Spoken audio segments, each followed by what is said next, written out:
अच्छा, मुझे बताएं कि इन्वायरमेंट की हाउ नो आप लोगों को थोड़ी सी कुछ पता है इन्वायरमेंट साइंस? क्योंकि बॉटनी का बच्चा है आपने, बॉटनी या जोलॉजी का बच्चा है कोई? केमिस्ट्री का। अच्छा देखिए, मैं आपको ना एक ओवरव्यू देता हूँ पिछले 3-4 साल के एग्जाम्स का। मैं 20 में बैठा, 22 में बैठा, वो तो मेरा पर्सनल एक्सपीरियंस है। उसके अलावा जो पेपर्स एनालाइज किए वो मैं आपको बता देता हूँ। 16 के बाद ट्रेंड चेंज हुआ, environment sciences as a subject जो है वो काफी हाई पाई के ये रखना चाहिए, जेंडर को स्किप करना चाहिए, और बहुत से लोगों ने रखा। मैंने तो 20 में भी रखा, 22 में भी रखा। 20 का पेपर बिल्कुल सिलेबस में था, रट्टा।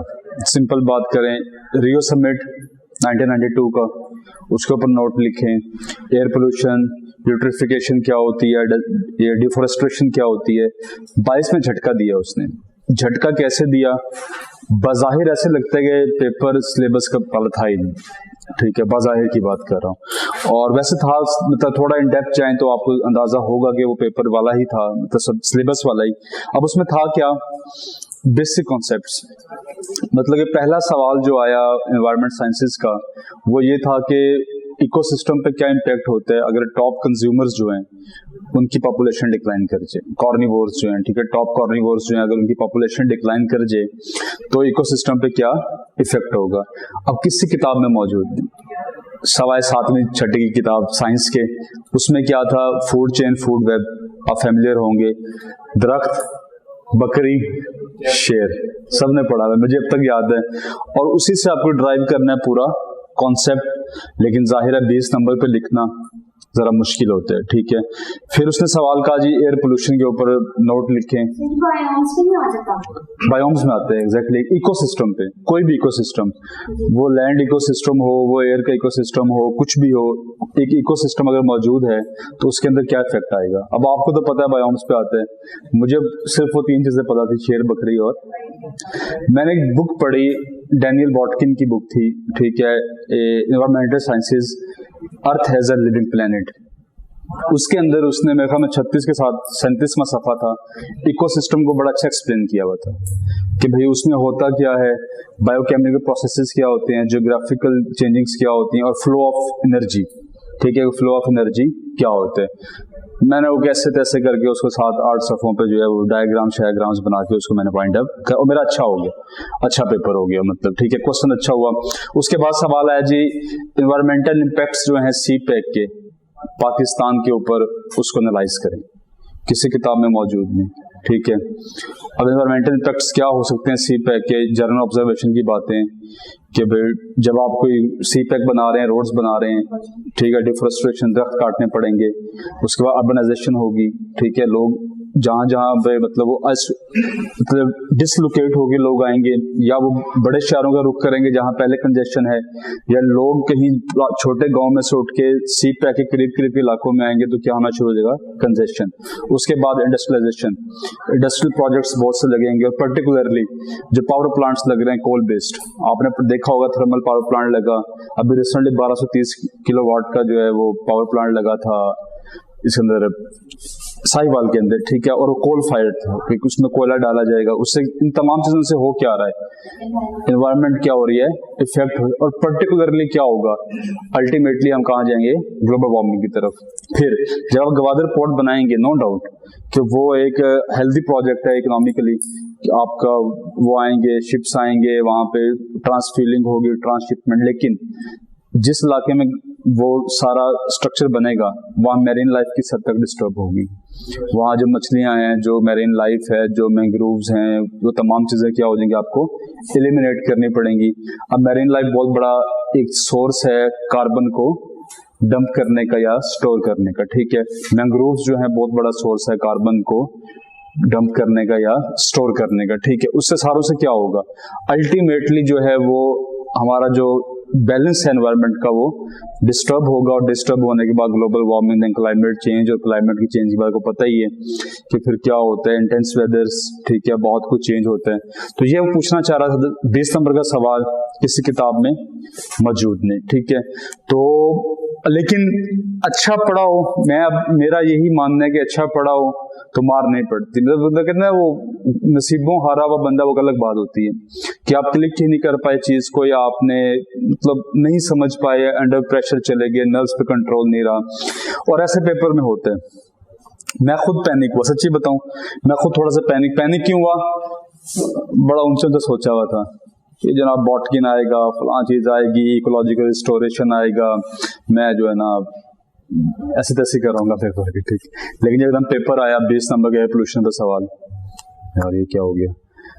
इकोसिस्टम के बारे में आपको बताया कि वो बकरी, शेर और दरख्त के अलावा तीसरी बात, अगर मैंने बॉटकिन ना पढ़ी होती, मतलब मैं ये बता रहा हूँ कि 70% स्टूडेंट्स का ये हाल था कि उन्होंने किसने बॉटकिन, मुझे भी एक दोस्त ने गिफ्ट कर दी क्योंकि उसने एनवायरमेंट पहले रखी 20 में, फिर उसने छोड़ दी, वो मुझे दे गया कि तुम्हारे काम आएगी, मैंने वो पढ़ ली और मेरी नजर से गुजर गया, मतलब कॉन्सेप्ट तो कुछ 7-8 सफ़ों में मैं पहुंच गया, ठीक है। अच्छा, एनवायरमेंट में नंबर लेने का तरीका, पर्सनल एक्सपीरियंस बता रहा हूं। बहुत से लोग पता नहीं क्या कुछ कहते हैं, मुझे नहीं पता। जो मेरा एक एक्सपीरियंस रहा है उसमें ये है कि स्केचिंग, कि अगर आप स्केचिंग अच्छी करते हैं, आप उसके बाद स्कीमेटिक्स बनाते हैं, छोटे छोटे डायग्राम्स बनाते हैं, कॉन्सेप्ट को लिखने की कोशिश करते हैं, कोई कोटेशंस 2-4 हर सवाल में ज़ाहिर ऑब्वियस नहीं आ पाती, कोई 1-2 कोटेशन आ जाती है, ठीक है, तो आप उसको अच्छे नंबर कहते हैं। फिर कोई रेफरेंसेस, किसी किताब का रेफरेंस, मैंने 3-4 का किया था, मतलब लिविंग प्लेनेट वाली, एक था वो द नेचर्स प्रिंसिपल, ठीक है, वो मैंने देखा, वो रिचर्ड लॉव की बुक थी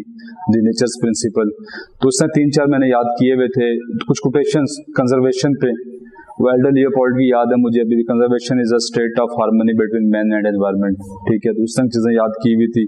वो कहीं वो था trees are the lungs of our land, Franklin Roosevelt ने कहा था, प्रेसिडेंट था यूएस का, कि जो दरख्त हैं वो हमारी लैंड का जो है वो लंग्स हैं, अगर वो होंगे तो हमें अच्छी वो मतलब प्रॉपरली जो है वो प्रॉस्पर कर सकता है, अदरवाइज नहीं कर सकता। तो ये चीजें इस तरह की हैं, वो ज़रा वक्त के साथ आ जाती हैं, आपको ऐसा नहीं है। हम कोशिश यही करते हैं कि बेसिक कॉन्सेप्ट से लेके चलें, जो सिलेबस का हिस्सा है उसका पहले ओवरव्यू लेते हैं, फिर पेपर। अच्छा, 20 में उसने एक और बिग चीज की थी, 20 में उसने क्या किया था, उसने ना चॉइस क्लोज कर दी थी। जैसे क्रिमिनोलॉजी में है ना 4 सेक्शंस बनाए, 4 सेक्शन में से आपको 2 सवाल गिवन है, आपने हर सेक्शन में से 2 सवालों में से एक सवाल हल करना है, तो उसने थोड़ा क्लोज किया था। उसका डिस्क्रिप्शन है वो कर सकते हैं। उसने 22 में ऐसा तो नहीं किया, लेकिन पेपर थोड़ा सा उलझा दिया है। न्यूट्रिएंट लोड अप, मैं आपको सारा इन डेप्थ पढ़ाऊंगा, मैं सिर्फ आपको बताना चाह रहा हूँ कि चीजों को किस तरह लेके चलना है, ठीक है। ये लोड अप का मतलब क्या है कि यहाँ सारे न्यूट्रिएंट्स कहाँ चले गए, स्टैग्नेंट वाटर। देखिए, बहता पानी जो है वो जितना भी खराब हो, लेकिन वो स्मेल वगैरह प्रोड्यूस नहीं करता। जो स्टैग्नेंट वाटर होता है वो स्मेल प्रोड्यूस करना शुरू कर देता है, ठीक है। और जब इसके अंदर जो है सिंपली न्यूट्रिएंट्स आ गए, न्यूट्रिएंट्स आने के बाद क्या हुआ, इस प्रोसेस को ने बोला न्यूट्रिएंट लोड अप। अब लोड अप के बाद क्या होगा, इसके ऊपर एल्जाए पैदा होना शुरू हो जाएगी, ठीक है। मतलब ये जो पानी, साफ पानी था, इसके ऊपर एक ग्रीन काई, जिसको हम काई बोलते हैं सिंपल जुबान है, वो जमना शुरू हो जाएगी। अब जब काई जमना शुरू होगी तो इसे बोलते हैं एल्जाए बलून, ठीक है, कि बहुत ज्यादा काई जो है वो। अब इससे नुकसान क्या होगा, जब ये काई जमी तो देखिए नीचे तो पानी मौजूद है और नीचे बहुत सी लाइफ भी, पौधे भी हो सकते हैं जमीन के अंदर, मतलब पानी के अंदर अंडरग्राउंड, और उसके बाद जो है आपके पास वो कोई लाइफ भी हो सकती है, मैरीन लाइफ। अब जब सूरज की शुआएं यहाँ आएंगी तो वो क्या हो जाएंगी, रिफ्लेक्ट बैक होनी शुरू। जब रिफ्लेक्ट बैक होगी तो जो नीचे लाइफ होगी वो क्या होगी, डैमेज होना शुरू, और एक वक्त आएगा कि वो मरना शुरू, चाहे वो पौधे हैं, चाहे वो जानवर हैं, कोई भी हैं चीजें, वो क्या होंगी, मरना शुरू होंगी। जब वो उनकी डेथ होगी, अब देखें ये प्रोसेस है, जब किसी की डेथ होती है ना तो ऑटोमेटिकली क्या होता है, एक ऐसा बैक्टीरिया प्रोड्यूस होता है जो उसको डिकम्पोज, आपने पढ़ा होगा डिकम्पोजर्स, जो फूड चेन, फूड वेब होती है, उसके अंदर कॉन्सेप्ट होता है ऐसा, यहाँ पे लिखा है डिकम्पोजर्स, जो कि उसको डिकम्पोज कर। अब डिकम्पोजर्स क्या करते हैं, दे नीड ऑक्सीजन, उनको जिंदा रहने के लिए क्या रिक्वायर्ड होती है, ऑक्सीजन। अब वो जो बची कुची ऑक्सीजन हो, पहली बात तो है कि सनलाइट पहुंच ही नहीं पा रही, ठीक है, सारे जो प्लांट थे मरना शुरू हो गए, जो वो ऑक्सीजन मतलब वो करते एक्सहेल करते थे, बाहर फेंकते थे, वो पहले कम होगी। उसके बाद जब वो मर गए उनको डिकम्पोज करने के लिए और बैक्टीरिया एल्जाई वो आए, माइक्रो ऑर्गेनिजम्स आए और उन्हें भी ऑक्सीजन की रिक्वायरमेंट ज्यादा थी। जो बची कुछ ही ऑक्सीजन थी वो उन्होंने एब्जॉर्ब करनी शुरू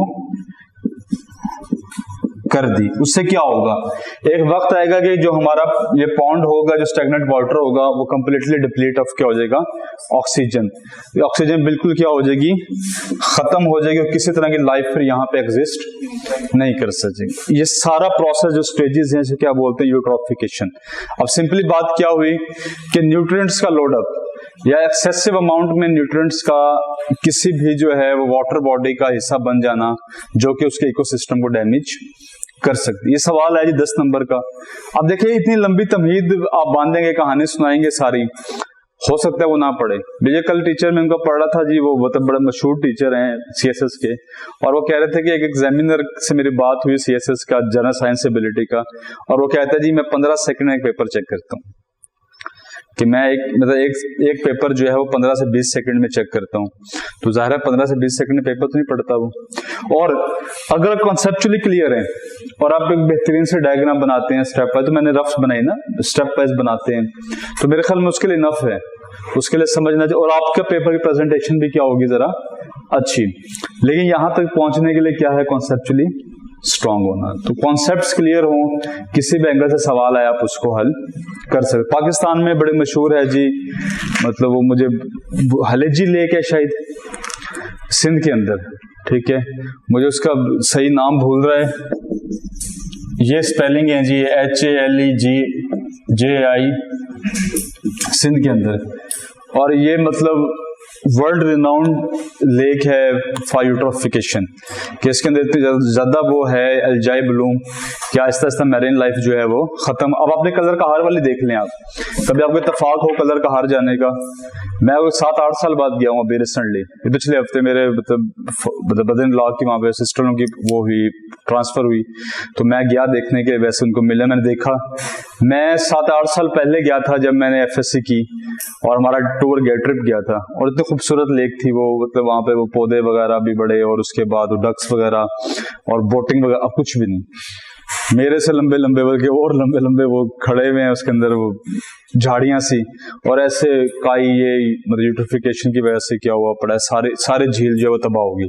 वरना कभी बहुत बड़ा पॉइंट होती थी ये पिकनिक के लिहाज से और फिशिंग के लिहाज से।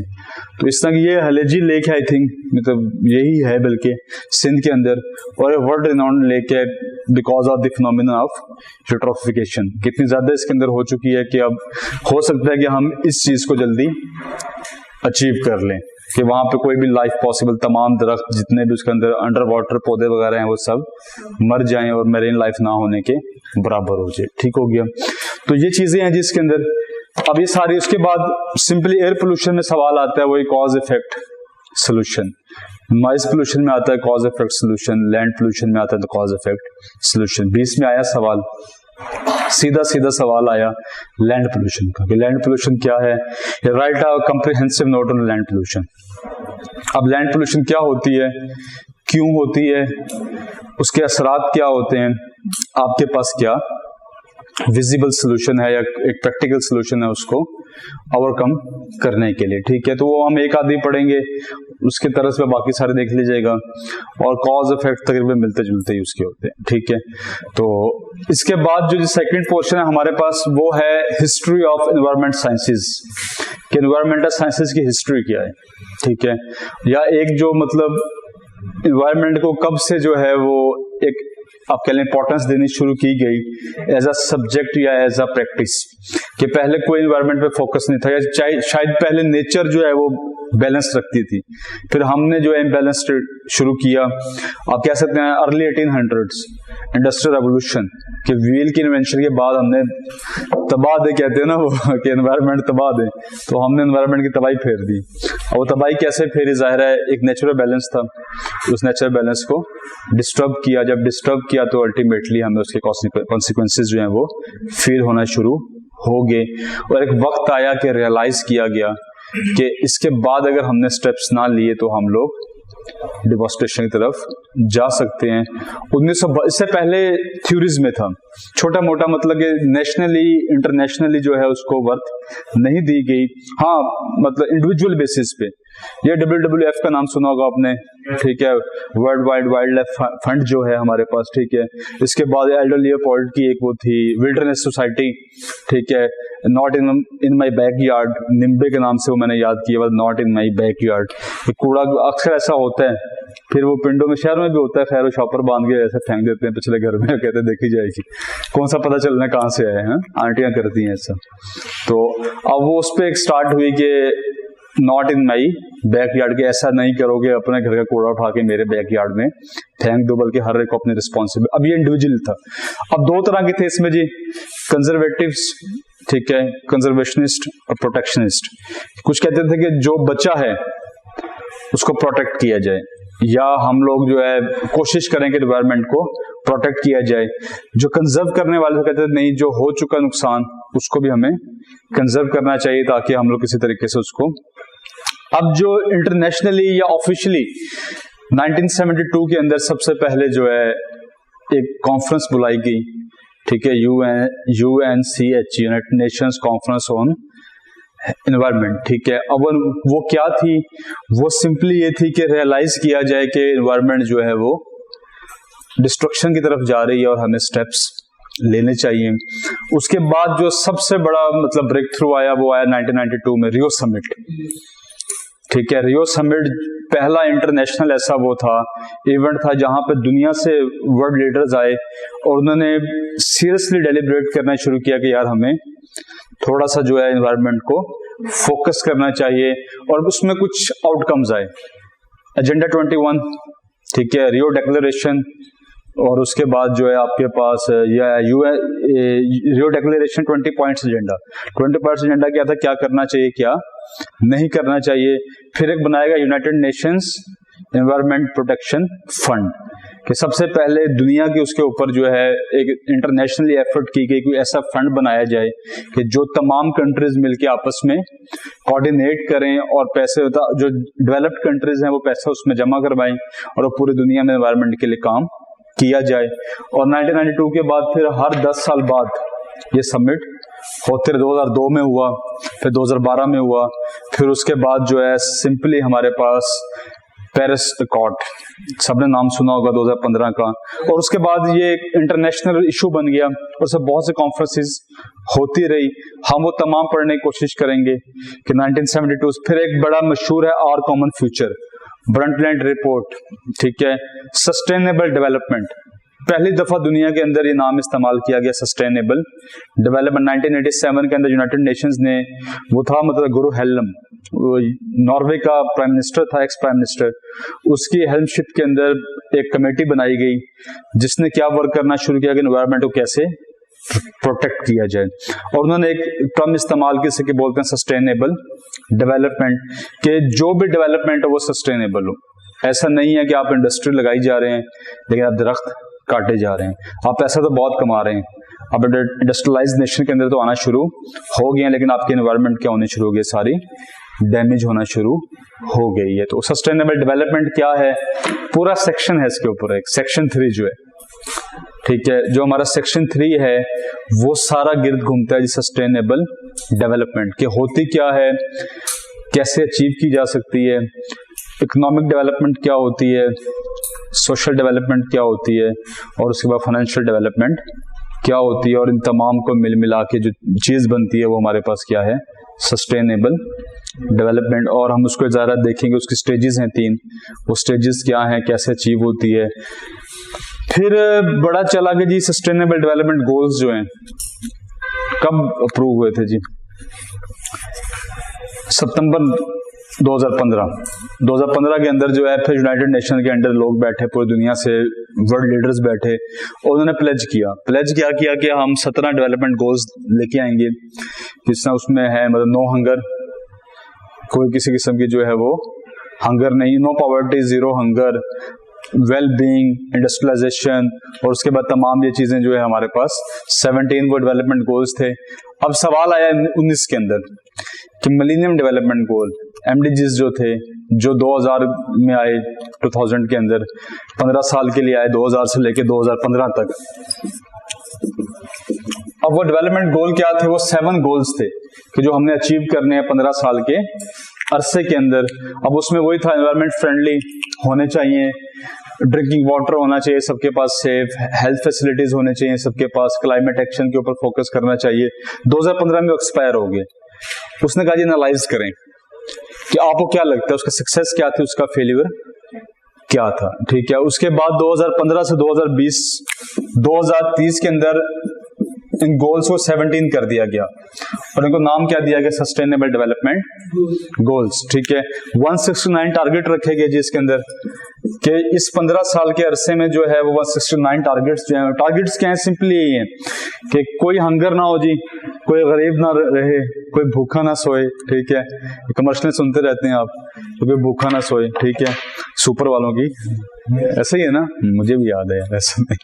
तो कोई भूखा ना सोए, तो उसके बाद जी human wellbeing, quality education, no gender discrimination, safe water, good sanitation, climate action, life on land, life under land या लाइफ अंडर वाटर, कि भाई जो लाइफ लैंड के ऊपर है उसके लिए बेहतरी के लिए हमने क्या कुछ करना है, ये गोल है। मैं आपको सिंपल एग्जांपल देता हूं कि अगर क्वालिटी एजुकेशन की बात करें तो उनमें 17 गोल्स में से क्या है? ये है। हो सकता है उसके अंडर इन 169 टारगेट्स के अंदर 4 टारगेट मौजूद है। पहला चीज क्या होगी कि स्कूल बनाए जाए बहुत ज्यादा, एजुकेशन क्वालिटी को करिकुलम इनहांस किया जाए, जो जेंडर इक्वालिटी ये है, इनइक्वालिटी है, मेल और फीमेल की डिस्क्रिमिनेशन है एजुकेशन के अंदर, उसको खत्म किया जाए। डेवलपिंग अंडर डेवलपिंग कंट्रीज की जो है इंटरनेट एक्सेस से, अब उसकी वजह से बहुत से जो लोग हैं वो एजुकेशन क्वालिटी नहीं अचीव कर पाते, उसको मिनिमाइज किया जाए। अब ये 17 गोल्स हैं जिसमें मतलब जो है 192 कंट्रीज ने प्लेज किया हुआ है कि हम कोशिश करेंगे। अब देखिए जो अमीर है, अमीर मुल्क की बात कर रहा हूं, अब उसको क्या है कि वो खर्च करे गरीब मुल्कों के ऊपर, और गरीब मुल्कों को चाहिए कि वो अच्छे तरीके से ईमानदारी से उस पैसे को अपने फायदे के लिए इस्तेमाल करें। 2030 के बाद जो है इसको एनालाइज किया जाएगा कि हमने क्या सक्सेस की, क्या फेल्यूअर्स। तो 19 में सवाल है कि जो हमारे पास जो मिलेनियम डेवलपमेंट गोल्स थे 2000 से लेकर 2015 तक 7 गोल्स थे, हमने क्या अचीव किया, क्या खोया, किस हद तक हम कामयाब हुए, किस हद तक नाकाम हुए, ठीक है। तो इस तरह के सवाल भी इसका हिस्सा होते हैं। फिर है जी फोर्थ सेक्शन, सिंपली क्या है? Interdisciplinary nature of environment sciences. वो क्या है कि एनवायरमेंट से हमने क्रिमिनोलॉजी में देखा था कि भाई क्रिमिनोलॉजी एक सब्जेक्ट नहीं है बल्कि क्या है? Combination of social sciences. उसमें हम एनवायरनमेंट भी देखते हैं, सोसाइटी भी देखते हैं, उसमें हम बायोलॉजी भी देखते हैं, जो बायोलॉजिकल स्कूल ऑफ थॉट है, साइकोलॉजी भी देखते हैं। ये तमाम को देखने के बाद हमारे पास क्या बनती है? क्रिमिनोलॉजी।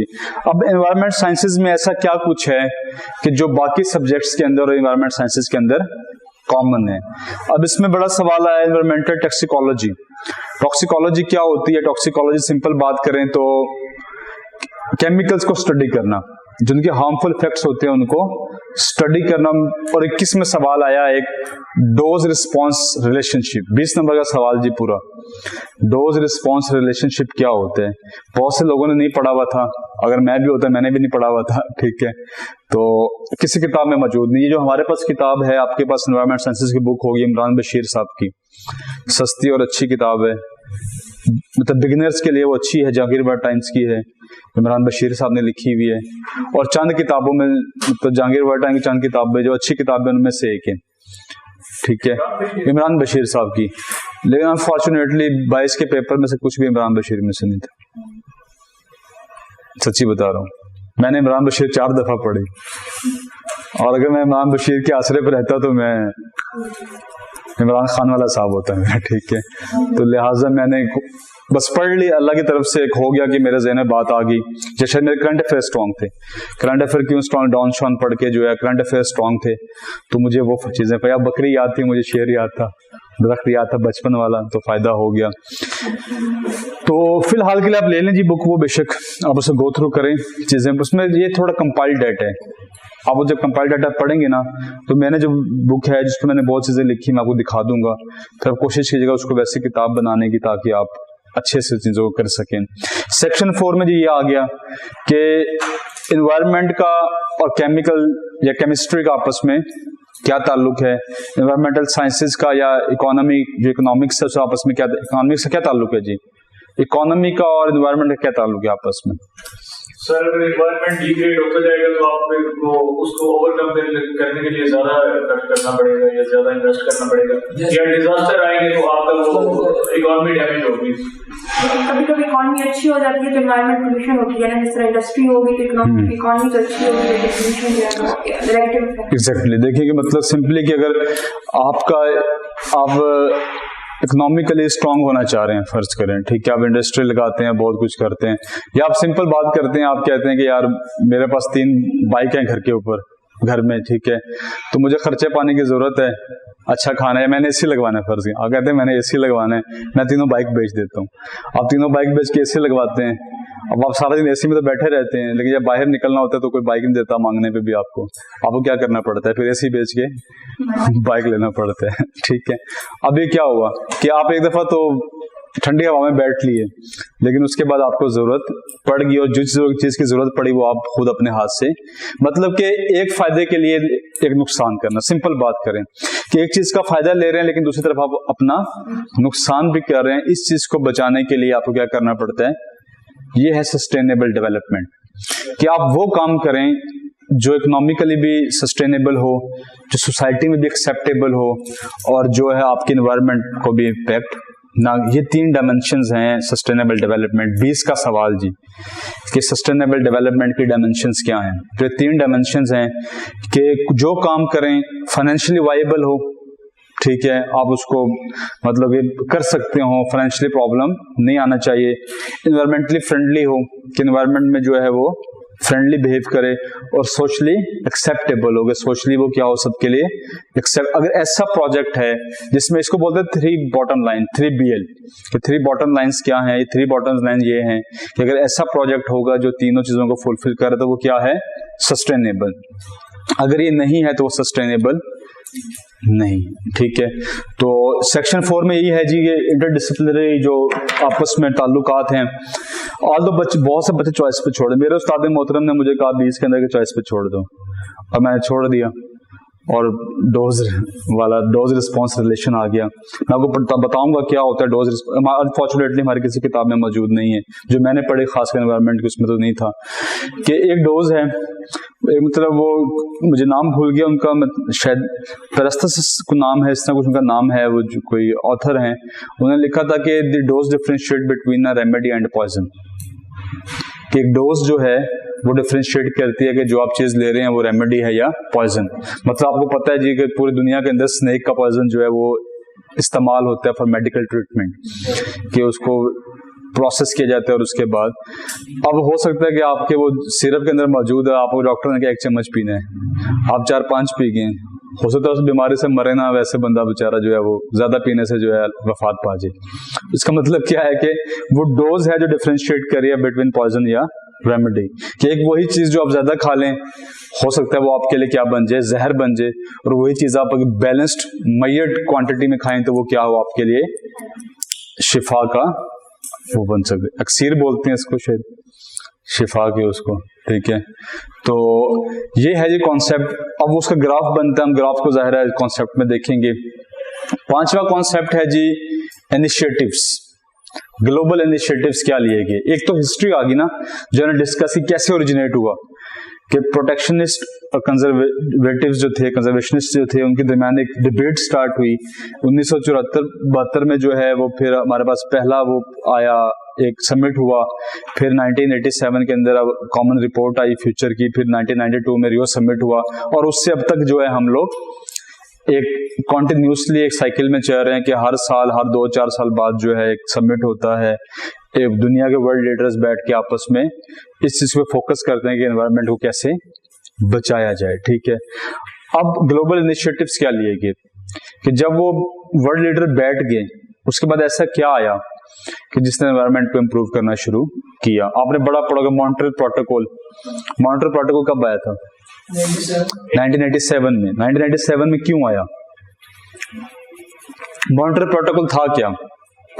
और वो टारगेट से बेसिकली ये ग्लोबल ओजोन लेयर जी, MNO, मैंने ऐसे याद किया था, आज तक याद है। मॉन्ट्रियल और क्योटो प्रोटोकॉल दो डिफरेंट है, ठीक है, और भूल जाते हैं। मैंने याद किए थे M के करीब O है, तो मॉन्ट्रियल से ओजोन। 1985 के अंदर ब्रिटिश सर्वे, एक कंपनी थी, उसके साइंटिस्ट जो हैं वो कर रहे थे, प्रोजेक्ट कर रहे थे एंटार्क्टिका पे वो अल्ट्रासोनिक वेव्स फेंकते थे और वो उसको एनालाइज करते थे। ग्लेशियर्स की हाइट नाप रहे थे, उसके बाद डेप्थ नाप रहे थे ओशंस की। उन्हें एक चीज फील हुई, क्या फील हुई कि उन्होंने एक साइड पे, अब अल्ट्रासोनिक मूव वर्क कैसे करती है कि आपने उसको एमिटर से एक रे एमिट की, वो किसी को टकरा के वापस आएगी, उसको आप रिसीव कर लेंगे, उससे आपको अंदाजा होगा डेप्थ कितनी है। ज्यादा गहरा है तो टाइम ज्यादा लगेगा वापस आने में, कम गहरा है तो ठीक है, अल्ट्रासोनिक्स का। अब हुआ क्या, उन्होंने एक जगह पे जो है वो रेस फेंकी, एमिट की, वापस नहीं आई, ये हो गया, ठीक है। उन्होंने कहा आने चाहिए, तो उन्हें लगा शायद कोई रास्ते में रहेगी, उन्होंने दोबारा फेंकी, फिर नहीं आई, फिर उसी पॉइंट पे फेंकी, फिर नहीं आई। फिर उन्हें फील हुआ कि रेस जो है वो एनवायरनमेंट को छोड़ दी जा रही, वो एनवायरनमेंट से बाहर जा रही हैं, वो इस किसी चीज को टकराने की बजाय बाहर जा रही है, ठीक है। अब वो कैसे बाहर जा रही है, उन्होंने फील किया कि जी जो एटमॉस्फेयर है, ट्रोपोस्फेयर को पता ही है, उसके पास स्ट्रेटोस्फेयर है, स्ट्रेटोस्फेयर और ट्रोपोस्फेयर, ट्रोपोपॉज जहां पे, वहां पे क्या है, ओजोन लेयर। उन्होंने फील किया जब हम कोई चीज मतलब वो करते हैं, हिट करती है, तो बजाय वो डिटेक्ट होने के वो ऊपर के एटमॉस्फेयर में चली जाती है और डिटेक्ट नहीं हो पाती। उन्होंने वहां से अंदाजा लगाया कि जो हमारी एटमॉस्फेयर है वहां पे क्या है, कुछ सुराख है जहां से वो टकरा के वापस आने की बजाय सीधा ऊपर चली जाती है, और एक चीज डिस्कवर की गई, ओजोन होल। तो 1985 के अंदर दुनिया को कश्मकश पड़ गई, क्या हो गया, ठीक है। ब्रिटिश इंजीनियर्स ने, जो सर्वेयर थे, उन्होंने क्या चीज डिस्कवर कर ली, और जल्दी जल्दी एक वर्ल्ड समिट बनाया गया और लोगों को बैठाया गया, बुलाया गया, प्रोटोकॉल इशू कर दिया गया।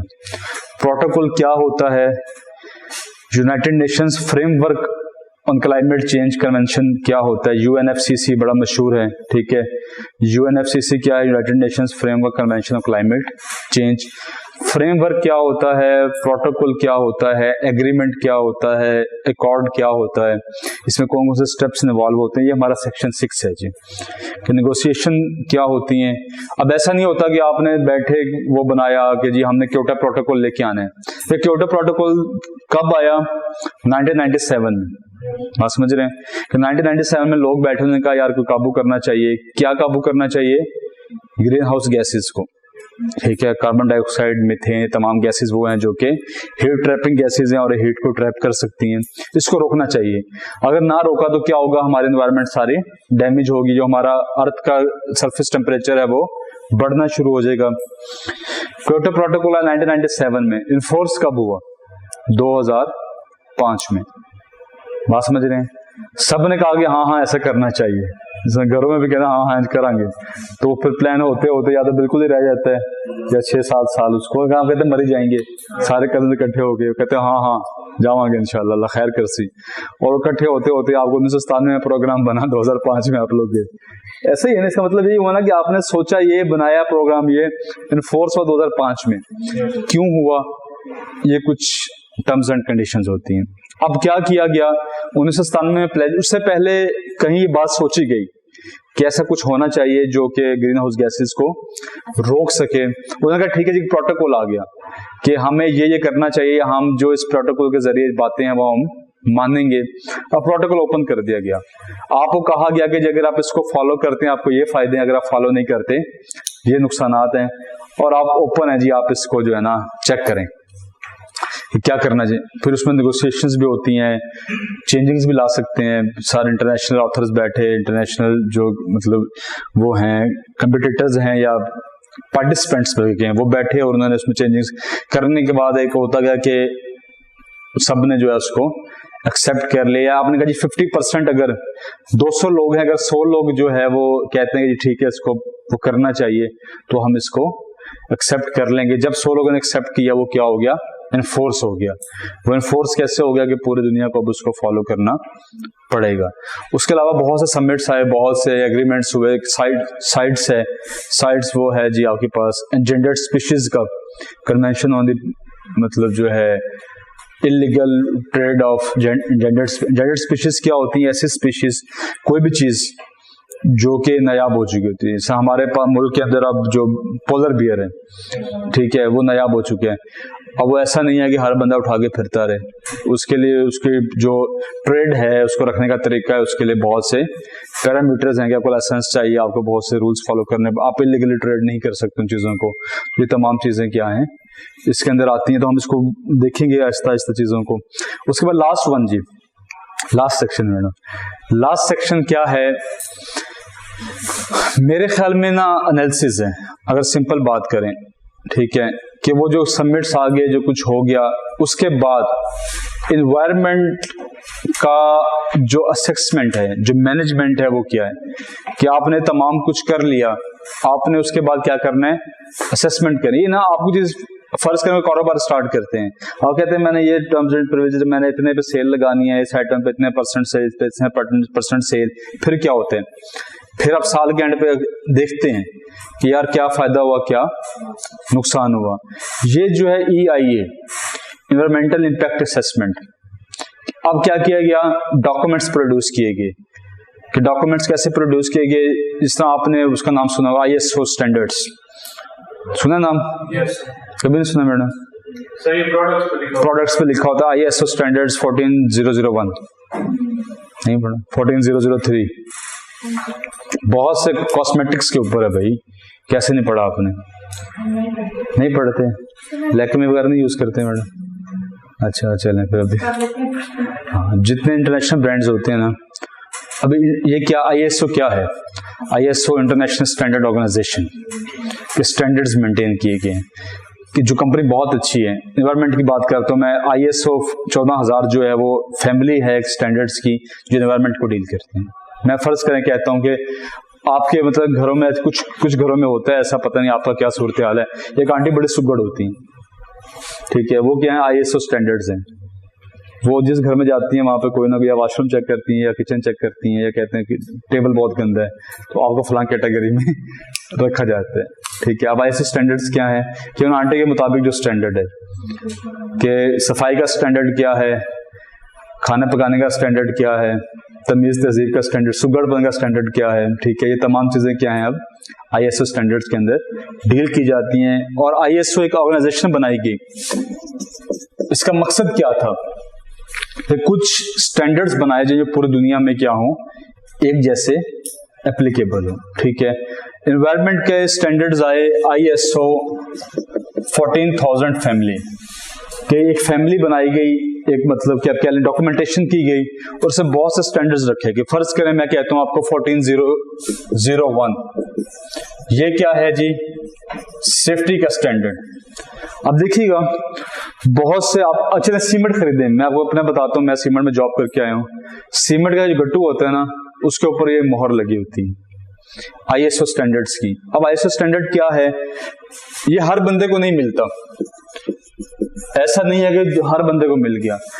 बहुत सी कंपनीज हैं, 100 कंपनीज ने अप्लाई किया ISO स्टैंडर्ड्स के लिए। सर यार सिंपली आप कोई यूनिवर्सिटी में बच्चा पढ़ा हो, एफिलिएशन होती है, इसको एक्रेडिटेशन बोलते हैं हमारे इंजीनियरिंग के अंदर। एफिलिएशन आप कहते हैं जी वो PEC इंजीनियरिंग काउंसिल का जो है वो आ रहा है, डेलीगेशन आ रहा है, या फलां यूनिवर्सिटी का डेलीगेशन या HEC का डेलीगेशन आ रहा है, वो हमारे लैब चेक करेगा, ठीक है ना। वो क्या करेगा? हमारी लैब चेक करेगा, इक्विपमेंट्स देखेगा, सफाइयां चेक करेगा, कॉलेज की बिल्डिंग चेक करेगा। उसके बाद वो क्या करेगा? हमें एफिलिएट रिकमेंड करेगा, रिकॉग्नाइज करेगा, रिकमेंड करेगा, जो भी होगा। अब वो क्या है? वो एक स्टैंडर्ड उन्होंने मेंटेन किया है, इतने कमरे हों, ऐसी इक्विपमेंट हो, ऐसे बच्चे हों, इतने तमीज हो, जो भी मतलब उसकी जो एरिया हो। अब ये सारे क्या हैं? स्टैंडर्ड्स। अगर वो फुलफिल हुए तो हम इसे क्या करेंगे? हाँ, एफिलिएट कर लेंगे। एफिलिएट होने से क्या होगा? फायदा होगा आपको, आगे एडमिशन ज्यादा आएगा, आपको प्राइवेट बच्चों के दाखिले नहीं। इसी तरह क्या है कि ISO स्टैंडर्ड्स मेंटेन किए गए कि अगर किसी मुल्क ने, किसी कंपनी ने ये स्टैंडर्ड लेना है, उसे क्या करना पड़ेगा? फलां जो रिक्वायरमेंट्स उनको फुलफिल। मैं कहता हूं 100 कंपनियां हैं सीमेंट की, उन 100 में से पाकिस्तान में उन सब ने ISO स्टैंडर्ड जो है वो अप्लाई कर दिया। अप्लाई करने के बाद क्या होगा? डेलीगेशंस आए, जो उनका इसके तहत पैरामीटर था, उन्होंने पैरामीटर्स को देखा, अगर तो फुलफिल हुए तो वो क्या हो गया, अप्रूव हो गया। आपके जो बैग है सीमेंट का उसके ऊपर क्या लग गया, ISO 14001। या आप सिंपल चीज खरीदो यार, लेज का पैकेट लेके खरीदना आज, उस पर 2 स्टैंप लगी होती है, एक होता है हलाल, ठीक है, एक होता है PS पाकिस्तान स्टैंडर्ड्स। 2 मोहरें हैं, एक पे लिखा होगा ऐसा है, गोल वाली जो है वो हिलाल वाली है, याद है मुझे, ठीक है। और एक ऐसी है, मेरा है कुछ इस पे देखा, लेज होगी मैडम के पास, PS स्टैंडर्ड्स के नाम से, ठीक है। देखें लेज गई तो फायदा होगा खाने का। अब ये क्या है कि पाकिस्तान के फूड स्टैंडर्ड्स के ऊपर पूरा उतर रहे हैं और मोहर लगा दी कि इसके अंदर जो चीज है वो क्या है, प्रोडक्ट बिकने शुरू हो गए। अगर ये मोहर ना होती आप कितने सस्पिशियस होते लेज खाते हुए, ऐसे ही है ना। अगर ये मोहर ना होती कोई खास फर्क ना पड़ता, लेकिन एक स्टैंडर्ड, एक कंपनी का स्टैंडर्ड है, ठीक है कि यार अप्रूव्ड है। अब जब ये मोहर लग गई, 1000 सीमेंट गट्टू कंपनियों के पड़े में, लोग कहेंगे यार हमारा तो यहाँ नहीं करते, सस्ता देखते हैं, लेकिन एक सिविलाइज्ड उसके अंदर इदारे में या किसी भी इलाके में क्या करते हैं, चेक करते हैं यार इसको कितने अवार्ड मिले हुए हैं, कितने स्टैंडर्ड्स हैं। इस स्टैंडर्ड का मतलब क्या है, सेफ्टी, कि जो उस इलाके जहां पे वो सीमेंट बन रहा है, जिस ऑर्गेनाइजेशन में बन रहा है, उसमें तमाम सेफ्टी पैरामीटर्स फुलफिल किए गए, या जो इसके अंडर सेफ्टी पैरामीटर्स हैं वो फुलफिल किए गए हैं, लिहाजा इसको अप्रूव किया जाता है, ठीक है। क्वालिटी चेक अप्रूव्ड, बहुत से अभी ब्रांड्स के ऊपर बड़ा होता है QC पास लिखा होता है ना, मतलब कहीं भी टैग लगा हुआ साथ छोटा टैग QC पास। अब QC पास का मतलब क्वालिटी चेक पास्ट। अब उसका मतलब क्या है कि हमने पूरी क्वालिटी चेक किया, हर स्टेप से गुजारा, धागा निकला था, काट दिया, कोई भी इसमें प्रॉब्लम नहीं है, और वो ब्रांड के ऊपर चीज आ गई। आप खुदा ना खास्ता उसमें कोई फॉल्ट होते हैं, आप उसे क्लेम कर सकते हैं, कंज्यूमर कोर्ट में जा सकते हैं। एक कंपनी ने QC चेक किए बगैर चीजें भेज दी, स्मॉल वाली जो है वो लार्ज होगी, लार्ज वाली स्मॉल होगी, बुनियान तुझसे लेन दे, बुनियान तुझसे पहन दे, अनवर मसूद की गजल नज़म है। अब उससे क्या होगा, पूरी कंपनी का, अब जिस आप लेके आए लार्ज बुनियान पूरी आपको आ नहीं रही, अब दोबारा उस कंपनी के लाएंगे, ऐसे ही ना। अब वो QC कैसे हुआ, कुछ स्टैंडर्ड्स हैं, वो हर स्टैंडर्ड वो चेकलिस्ट के बाद फाइनल करते हैं, उसके बाद मोहर लगा देते हैं, जी हमारी तरफ से क्या है, स्टैंडर्डाइज है। अभी ISO, इसी तरह एक चीज है एनवायरमेंटल इंपैक्ट असेसमेंट। असेसमेंट क्या होती है, असेस करना, EIA। अब EIA का मतलब क्या है, इसमें बहुत से आगे हम फर्दर पढ़ेंगे, सेक्शंस हैं, कुछ लॉ। अच्छा, मैंने वैसे ना एनवायरमेंट में एक चीज की थी कि लॉस कुछ पढ़े थे। लॉस से मुराद क्या है कि जो हमारा EPA है, पीपा एक्ट क्या है, पाकिस्तान एनवायरमेंटल प्रोटेक्शन एक्ट 1990, उसकी चंद शिकें मैं बताऊंगा। वही क्रिमिनोलॉजी वाला साहब, 15 से 20, ज्यादा नहीं, 15 से 20 आपको छोटे छोटे लॉज याद करने हैं। कुछ पीपा के एक्ट हैं, कुछ सैनिटेशन जो हमारे लॉज हैं उसके एक्ट हैं। अब इस तरह हमारे पास है मतलब हैजर्डस सब्सटेंसेस रूल्स 2018 सिंध के, वो क्या है कि हैजर्ड क्या होता है, कौन सा ऐसा सब्सटेंस है जो कि जैसे तेजाब है ना, आपने तेजाब का नाम सुना होगा। अब ये जहाँ पे बेच रहे हैं नूरी गेट के ऊपर, सब लाइसेंस लेके बैठे हैं, सब क्या लेके बैठे हैं, लाइसेंस। और लाइसेंस क्या चीज देती है, पीपा। वो किस बेस के ऊपर देता है, स्टैंडर्ड्स की बेस पे है जो भी, और वो तेजाब बेचने की एक लिमिट है।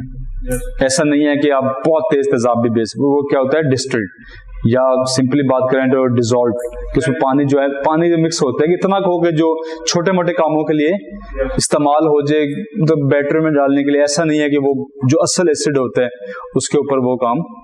अब उसके लिए क्या है, अल्कोहल। अब आप कहते हैं बड़े, ये हमारे सरगोदा में बड़े मुझे कहते हैं ऐसे लोग कि जो क्रिस्टलाइन फैक्ट्री है उसमें शराब बंदी, अल्कोहल बनता है, लेकिन वो क्या है, प्योर अल्कोहल नहीं है, वो डिस्टिल्ड अल्कोहल है। उसके ऊपर बहुत से चेक्स हैं, बहुत से टर्म्स एंड कंडीशंस हैं। ऐसा नहीं है कि वो जो है वो अल्कोहल जो बन रहा है वो ड्रिंकिंग के लिए इस्तेमाल हो रहा है, नहीं, वो बहुत से आगे मेडिकल प्रोसेस के लिए इस्तेमाल हो रहा है, ठीक है। जहां वो बन रहा है वो क्या है, बड़ा कंट्रोल्ड एनवायरनमेंट है, उसकी स्मगलिंग स्टार्ट नहीं हो सकती, उससे बहुत कुछ। अभी क्या चीज जो है मतलब इसको सारे का ओवरसी करे ऑर्गेनाइजेशंस ना, किसी स्टैंडर्ड के तहत हो रहे हैं ना। इसी तरह का एक स्टैंडर्ड इसको बोलते हैं EIA। अब EIA क्या है, एनवायरमेंटल इंपैक्ट असेसमेंट क्या है। लेट्स सपोज आपने एक प्रोजेक्ट स्टार्ट करना है, ठीक है, और आप उसका एनालिसिस कराते हैं। प्रोजेक्ट का क्या एनालिसिस होता है, ये मॉल ऑफ सरगोदा स्टार्ट हुआ है फॉर एग्जाम्पल। अब उसमें क्या किया गया, मट्टी कैसी है, ठीक है, कितनी मंजिलें खड़ी हो सकती हैं, मार्केटिंग चेक किया आपने, कौन सा ब्रांड लाना चाहिए, यार वो चलेगा काम नहीं चलेगा, इतना बड़ा मॉल बना लें यहाँ पे, पता नहीं चला। इम्तियाज आया और पता है इम्तियाज ने 7 months में हैरान रह गया बंदे से, उनके 7 महीने जो है उन्होंने मार्केटिंग एनालिसिस किया। 7 महीने के बंदे यहाँ फिरते रहे। हमारे यहाँ पेट्रोल पंप बन रहा है अभी 78 पुल पे, याद है वो क्या, वो बंदा 2 हफ्ते बैठा रहा, क्या करके सिंपली जो है वो कुर्सी रख के बैठा रहा, वो गाड़ियां गिनता था, रोड से गुजरते हुए वो गाड़ियां गिनता था कि गाड़ियां कितनी गुजर रही हैं, मोटरसाइकिल कितने गुजर रहे हैं, साइकिल, मतलब कि फ्यूल कंजम्पशन हो सकती, ये ना उतना बड़ा पंप लगा ले कोई ना, वो तो मतलब बंदा घर भी लेके जा सकता है कि चलो उठा के घर ले जाए, ऐसे पेट्रोल आग लग सकती है। अब ये कि असेसमेंट हो रही है, इसी तरह असेसमेंट की जाती है। प्रोजेक्ट स्टार्ट करना है मॉल ऑफ सरगोदा का, एनवायरमेंटल असेसमेंट क्या है कि प्रोजेक्ट स्टार्ट होने जा रहा है, एनवायरमेंटल इंपैक्ट्स क्या होंगे, कितने दरख्त कटेंगे, कितने फॉसिल फ्यूल्स की कंजम्पशन होगी, कितनी ज्यादा अर्बनाइजेशन होगी, कितनी डिफोरेस्टेशन, डेजर्टिफिकेशन, ऑल दैट, ठीक है। अब ये तो हुआ नए प्रोजेक्ट का, कुछ पुराने प्रोजेक्ट्स होते हैं, इंडस्ट्रीज के अंदर एनवायरमेंट वाले घूम रहे होते हैं, वो कहते हैं यार आपकी चिमनी से, मैंने खुद इसको फेस किया जब मैं सेक्शन इंचार्ज था, अभी लास्ट जब जॉब छोड़ी उससे 2 महीने पहले एनवायरमेंट वाले भजन आ गए, उन्होंने कहा जी चिमनी पे चलें ऊपर, खैर है, उन्होंने कहा जी हमने एनालिसिस करना है, बस वो मशीन से होते हैं इक्विपमेंट, उन्होंने वो ऐसे अंदर रखा, उन्होंने कहा जी देखें आपका जो है वो पार्टिकुलेट मैटर क्या होता है कि आपके धुएं के अंदर कितना जो है वो राख या सिंपली सॉलिड पार्टिकल्स मौजूद हैं डेंजरस, उसने कहा 250 ग्राम होने चाहिए, ठीक है, 250 mg मिलीग्राम, और वो हमारे कुछ थे 700-800, उसने कहा कि क्या हो रहा है कि आपको धुआं नहीं आना चाहिए बाहर, धुआं आना चाहिए लेकिन जो पार्टिकुलेट है उसको कम करें, मतलब क्या करें कि आपका जो कैचिंग सिस्टम है जहां से गुजर के आ रहा है, फिल्टर्स लगे हुए हैं, प्रेसिपिटेशन बैग्स वगैरह लगे हुए हैं, आप उसको इम्प्रूव करने की कोशिश करें। अब ये क्या हो रही है, एक प्रोजेक्ट मौजूद है, उसका एनवायरमेंटल इम्पैक्ट असेसमेंट हो रही है, ठीक है। ये कैसे होती है, कहाँ से स्टार्ट होती है, ऐसे क्या स्टेप्स हैं। अब उसमें बेसिक स्टेप्स तो ये हैं जी कि स्क्रीनिंग, पहली चीज क्या है स्क्रीनिंग, कि एक प्रोसेस स्टार्ट होने लगा है प्रोजेक्ट, उसको स्क्रीन किया जाए डॉक्यूमेंटेशन में, कागजों में, नए प्रोजेक्ट की बात कर रहा हूँ कि इस पे क्या इफेक्ट हो सकता है, कितने दरख्त कटेंगे, कितने फॉसिल फ्यूल्स लगेंगे, क्या इसके हालात होंगे, एनवायरनमेंट पे क्या इफेक्ट आएगा।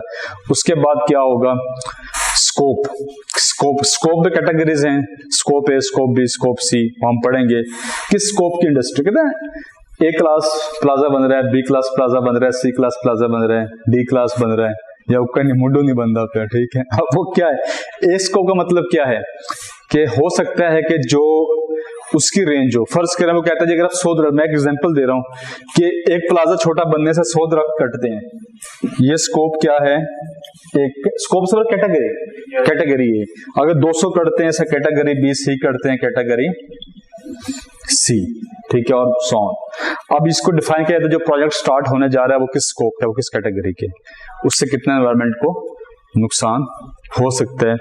उसके बाद फिर क्या किया जाता है, एनालिसिस किया जाता है कि पॉसिबल हमारे पास क्या सॉल्यूशंस हैं या पॉसिबल प्लान्स क्या हैं जिससे हम एनवायरनमेंट का जो वो नुकसान है उसको मिनिमाइज कर सकें। फिर एग्जेक्टिव समरी है, फिर ये प्लान है, फॉलो अप है कि प्रोजेक्ट स्टार्ट हुआ, फॉलो अप करते रहे वक्त के साथ साथ, वो हम पॉइंट्स देखेंगे बारी बारी, ठीक है। 21 में सवाल था जिसका कि ये क्या होते हैं, कि एनवायरमेंटल इम्पैक्ट असेसमेंट जो है वो क्या है, उसके क्या क्या स्टेप्स हैं, और इसको क्या बोल IEE किसके अंदर चीज है, वो है इनिशियल एनवायरमेंटल, मतलब इनिशियल एनवायरमेंटल एग्जामिनेशन। अब वो क्या है कि आपने एक प्रोजेक्ट की असेसमेंट करनी है, ऐसा नहीं छोटा सा प्रोजेक्ट है, कोई दरख्त नहीं है, कोई चक्कर नहीं है, और आपने EIA स्टार्ट कर दिया, आपने स्क्रीन भी करना शुरू कर दिया, कैटेगरी एंड में पहुंचे पता चला कुछ भी नुकसान नहीं हो रहा, ठीक है। 2 स्टेप्स हैं, पहला किया है IEE इनिशियल एनवायरमेंटल एग्जामिनेशन, कि यार जो प्रोजेक्ट लगने जा रहा है उसको पहले आप इनिशियली एवेल्युएट करते हैं कि क्या वो इस हद तक डेंजरस हो सकता है एनवायरनमेंट के लिए कि उसको हम लोग क्या लेके जाएं, उसका एनालिसिस करना या इम्पैक्ट एनालिसिस शुरू करें, ठीक है। तो ये है जी सेक्शन आपका आखिरी, इसमें 2 चीजें इंपॉर्टेंट हैं, यही एक तो EIA और एक आपके ISO स्टैंडर्ड्स और छोटी छोटी इस तरह की चीज़ें। सैनिटेशन रूल्स क्या हैं या सैनिटेशन एक्ट क्या है, उसके बाद हैजर्ड सब्सटेंसेस का एक्ट क्या है, हॉस्पिटल वेस्टेज का क्या। अच्छा मैंने कभी नहीं, वैसे सच्ची बताऊं आपको, मैंने कभी नहीं की है। नेशनल ड्रिंकिंग पॉलिसी, तो पानी, नेशनल ड्रिंकिंग पॉलिसी क्या है कि पानी कैसा होना चाहिए, क्या होना चाहिए, मिनरल वाटर किस टाइप का होना चाहिए, पीएच स्केल के तमाम स्टैंडर्ड्स, ठीक है। हॉस्पिटल वेस्ट मैनेजमेंट रूल्स, ठीक है। उसके बाद नेशनल जो है एनवायरमेंट पॉलिसी। हाँ मैंने एक चीज की थी इसमें, वो थी national climate change policy. National climate change act 2012 में आया, फिर 2018 में रिव्यू, वो इंपॉर्टेंट है पढ़ने वाला। वो ऐसा नहीं कि पेपर के पॉइंट ऑफ व्यू से पूरा सवाल याद नहीं, कुछ उसमें सेक्शंस, ताकि वो मैं कहीं पे कोट कर सकूं, ठीक है। जिस तरह है, जब ये मैंने रूल्स की बात की, सिंध 2018 के रूल जो हैं, अब रूल 11 कहता है इंपोर्ट ऑफ हैजर्ड मटेरियल, अगर उनकी इंपोर्ट एक्सपोर्ट करनी है तो वो ऐसा नहीं है कि आपने तेजाब उठाया जेब में डाला और आप अमेरिका ले गए, नहीं ऐसा नहीं हो सकता। वो क्या है जाहिर है उसके लिए आपने अक्सर देखा होगा, अब मैं वो सब बता नहीं सकता, वो चलें कोशिश करते हैं। खतरे वाले निशान। हाँ खतरे, खोपड़ी याद है कुछ आपको, नीचे लिखा था डेंजर। अब ये क्या है, ये एम थोड़ी लिख देते हैं, खोपड़ी को किसी की भी बना दी। स्टैंडर्ड से कि अगर आपने तेजाब है, फर्ज करें आपके पास एक कैन है, बॉटल है, उसमें तेजाब है, उसके ऊपर निशान होना जरूरी है। इसको बोलते हैं लेबलिंग। लेबलिंग क्या हुआ, ये निशान जरूरी है, टाइटल जरूरी है, उसकी केमिकल कंपोजिशन जरूरी है, आपकी लेस के ऊपर लिखा हुआ है, इंग्रेडिएंट्स क्या हैं, ठीक है, प्रिजर्वेटिव्स क्या हैं, स्टेबलाइजर्स क्या हैं इसके अंदर अलाउड जो है वो मसाला कौन सा है, आप इसे कूल एंड ड्राई प्लेस पे रखें, बच्चों के पाँव से दूर रखें, ठीक है, अगर एक ही आपके पास तो अकेले में बैठ के खाएं ताकि लड़ाई ना पड़े। अभी सारे क्या हैं प्रिकॉशंस, जस्ट अभी ऐसे थोड़ी बन के अपने पास है, लेज वाले को ख्याल नहीं, वो बाउंड है कुछ रूल्स रेगुलेशन के तहत। अब तेजाब कैरी कर रहे हैं, उस तेजाब के कैन के अंदर जो है ये होना चाहिए। आप हॉस्पिटल में देखते हैं जाके सिंपल, अब हॉस्पिटल में क्या था, उसमें जो मुझे बड़ी अच्छी चीज लगी ना, वो जो मैंने बहुत शौक से पढ़ी, 3 रंग जो हैं बास्केट्स के, डस्टबिन के, नीली, ब्लैक, येलो, तीसरी मैं भूल गया, ये 3 रंग थे जी उसके अंदर। आप जाके देखते हैं, हॉस्पिटल जाइए कभी, हॉस्पिटल में आप जाएं तो उसमें 3 रंग की डस्टबिन पड़ी होती हैं, एक येलो होती है, एक ब्लैक होती है, तीसरा मुझे रंग भूल गया, पता नहीं, रेड नहीं होती, रेड नहीं होती, रेड व्हाइट और येलो नहीं, येलो, हाँ रेड व्हाइट और येलो नहीं, ब्लैक भी। अच्छा ब्लैक जो है वो तो खैर बहुत डेंजरस मटेरियल्स के लिए होती है। अब ये सारे के मतलब मैंने जो पढ़ी थी ना 4-5 कलर्स, उनमें से मुझे तो ये 2 याद है जो आपको बताए, ब्लैक और येलो, बाकी आप बता रहे हैं रेड व्हाइट और येलो और ब्लैक, चले 4 हमने कहा। अब ये क्या है, चारों डिफाइंड है under hospital waste management rules. तो ब्लैक कौन सा है, रेडियो एक्टिव मटेरियल, कि ऐसा मटेरियल आप एक्सरेज जहां पे होती हैं वहां जो चीज डिस्पोज ऑफ होगी वो कहां जाएगी, सारी ब्लैक में, ठीक है। येलो जो है, येलो सिंपल सिरिंजेस वगैरह, छोटी छोटी चीजें, बैंडेजेस। अब उसका मकसद क्या है, उसका मकसद यह है कि जो बंदा डिस्पोज ऑफ करने आ रहा है उसको पता होगा इसमें किस नेचर का मटेरियल मौजूद है। ऐसा नहीं है कि उसने यूरेनियम का वो, फर्स्ट मैं लेट्स सपोज बात कर रहा हूँ, यूरेनियम मिला और उसने येलो बास्केट में फेंक दिया और उसने उठा के ऐसे जो है वो शापर समेत बाहर फेंक दिया, अब क्या होगा, वो तो रड़ी फेर देगा सिंपल आके, ठीक है। कि जहां जहां उसका इफेक्ट होगा वो आधा गांव तो बेचारा कैंसर का मरीज हो जाएगा, अस्तगफुरुल्लाह, ठीक है। अब जब वो ब्लैक में मौजूद होगा उसको पता होगा कि जो ब्लैक में मेरे पास चीज मौजूद है इसको डिस्पोज ऑफ करने का प्रॉपर तरीके है। बहुत से तरीके हैं, आप डंप करें। लैंड फिल्स क्या होते हैं, सवाल आया 21 के अंदर कि what are the parameters for soil selections for the construction of landfill. अब लैंडफिल क्या होता है, डंप ऐसे कैसे कर देता है, टोया खोदर फेंक दिया, हम नॉर्मली ऐसे करते हैं ना, तो गड़ा खोदर फेंक दिया, शॉपर में डाला, भगा गया, यहाँ पे क्या, ये नहर हमारे पास बड़ा अच्छा ऑप्शन होता है, ठीक है, मोटर पे जाते हैं, पोला सा खिसका दिया, ठीक है, ऐसा नहीं है। अब लैंडफिल क्या है, बहुत से स्टैंडर्ड्स हैं। लैंडफिल क्या होता है, उसका स्ट्रक्चर क्या है, नीचे कौन सी लेयर है, ऊपर कौन सी लेयर है, मिट्टी कहाँ पे है, रेत कहाँ पे, क्यों है, कैसी है, तमाम चीजें हम इसको बोलते हैं सॉलिड वेस्ट मैनेजमेंट। बहुत इंपॉर्टेंट है जी सॉलिड वेस्ट मैनेजमेंट। मेरे ख्याल में 3-4 साल से सवाल आ रहे हैं कि स्टेप्स क्या हैं सॉलिड वेस्ट मैनेजमेंट के। कूड़ा पहले बना, फिर इकट्ठा हुआ, फिर क्या हुआ, ट्रांसपोर्ट हुआ, तो कूड़े वाले उठा के ले जाते हैं, फिर ये करते हैं उसको, वो छांटी करते हैं, रिसाइकलेबल कौन सा, नॉन रिसाइकलेबल कौन सा, बहुत डेंजरस कौन सा है, लेस डेंजरस, फिर उसके मुताबिक उसको प्रोसेस। अब वो प्रोसेस क्या है, बहुत से हैं। इंसिनरेटर, आग में जला देना, ठीक है, डंपिंग, उसको सिंपली जो है गड्ढा खोदा और उसमें फेंक दिया। उसके बाद जो है पैरालाइसिस क्या होता है, तो उसको जलाने के बाद धुएं की फॉर्म में, ये हमारे पास लाहौर अगर आप कभी गए हो, अब तो बंद हो चुके हैं वो, लाहौर जैसे उतरने लगते हैं इस तरफ कुदरतुल्लाह कंपनी आती है, वहाँ वो पहाड़ बनाए थे, उसमें बहुत बड़े बड़े इंसिनरेटर लगे हुए थे। वो इंसिनरेटर क्या था, जस्ट भट्टे वाला काम, कि भट्टा जिस तरह उसमें आग जलती है ना, ऐसे कूड़ा फेंकते जाएंगे, वो जलता जाएगा, उससे क्या होगा, स्पेस भी कम हो जाएगा, खत्म हो जाएगा, और हवा में अब उसके बहुत से नुकसानात भी हैं।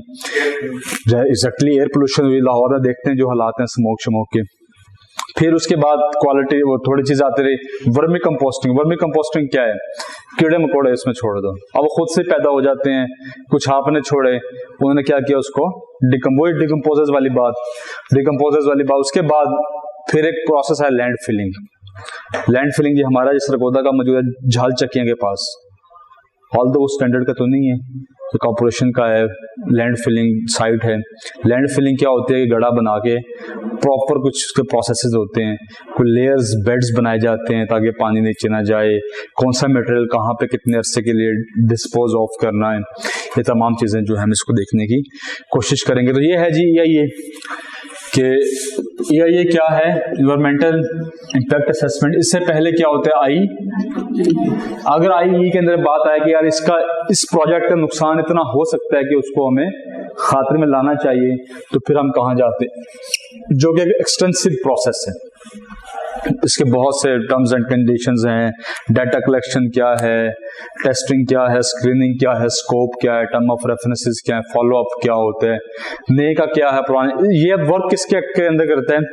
मैं जो बात बता रहा, पीपा 1997 सबसे बड़ा कह लें लॉ है, सबसे पहला अच्छा लॉ कह लें पाकिस्तान एनवायरमेंट पर। पीपा वो बजाने वाला पीपा नहीं madam, Pakistan environmental protection act 2017, 1997, हाँ, उसके बाद इमेंड हुआ ये 2017 में। ठीक, अब होता क्या है, सेक्शन 12 जी,